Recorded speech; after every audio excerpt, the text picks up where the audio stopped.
Cabinet की बैठक खत्म हो चुकी है और कई अहम प्रस्तावों पर कैबिनेट की मंजूरी भी मिल चुकी है। आज सुबह से ही ये बड़ी जानकारी सामने आ रही थी, जहां साय कैबिनेट की बैठक खत्म हुई और अहम प्रस्तावों पर कैबिनेट की मंजूरी भी मिली है। डिप्टी सीएम अरुण साव इसको लेकर प्रेस कॉन्फ्रेंस कर रहे हैं, आपको भी सीधे वहीं लिए चलते हैं।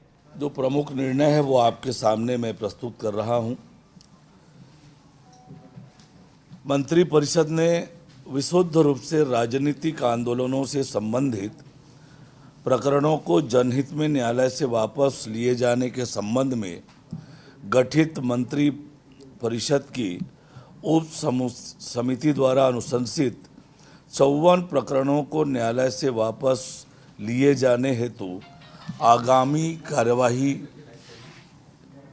के लिए अनुमोदन किया है।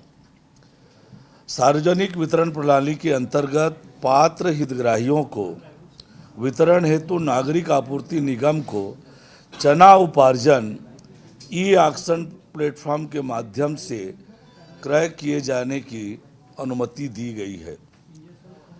खरीफ विपणन वर्ष 2024-25 में राज्य में मक्का फसल तथा प्रधानमंत्री अन्नदाता आय संरक्षण अभियान अंतर्गत दलहन, तिलहन और रबी विपणन मौसम 2025-26 में चना, मसूर, सरसों के उपार्जन हेतु नेफेड एवं एनसीसीएफ को प्रोक्योरमेंट एजेंसी के रूप में नियुक्त करने का निर्णय लिया गया है।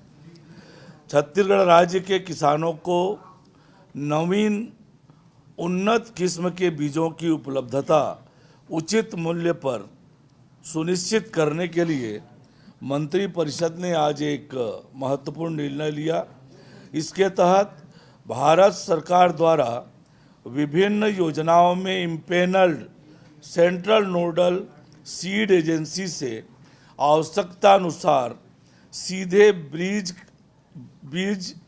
क्रय किया जा सकेगा। इसके लिए छत्तीसगढ़ राज्य बीज एवं कृषि विकास निगम को छत्तीसगढ़ राज्य भंडार क्रय नियम 2002 के नियम 4 में छूट देने का निर्णय लिया गया।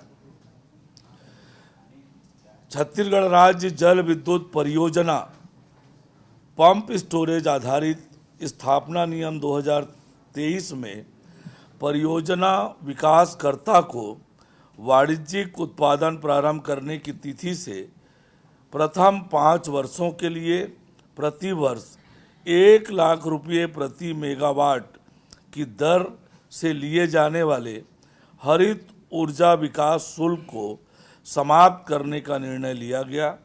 हरित ऊर्जा शुल्क में प्रत्येक 5 साल में 25% की वृद्धि का भी प्रावधान था, इसे भी समाप्त कर दिया गया है।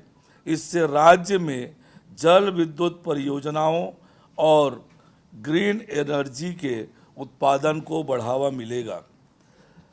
एक अन्य महत्वपूर्ण निर्णय में 5वीं एवं 8वीं की परीक्षाओं को केंद्रीकृत किए जाने के लिए स्कूल शिक्षा विभाग को अधिकृत किया गया है, जिससे कि राज्य में शिक्षा का स्तर अच्छा हो सके और उसमें सुधार आ सके। मंत्रिपरिषद द्वारा राज्य में housing and urban development corporation limited हुडको से आवास, नगरीय विकास एवं अन्य क्षेत्रों में सहायता प्राप्त करने हेतु समझौता ज्ञापन MOU के प्रारूप का अनुमोदन किया गया।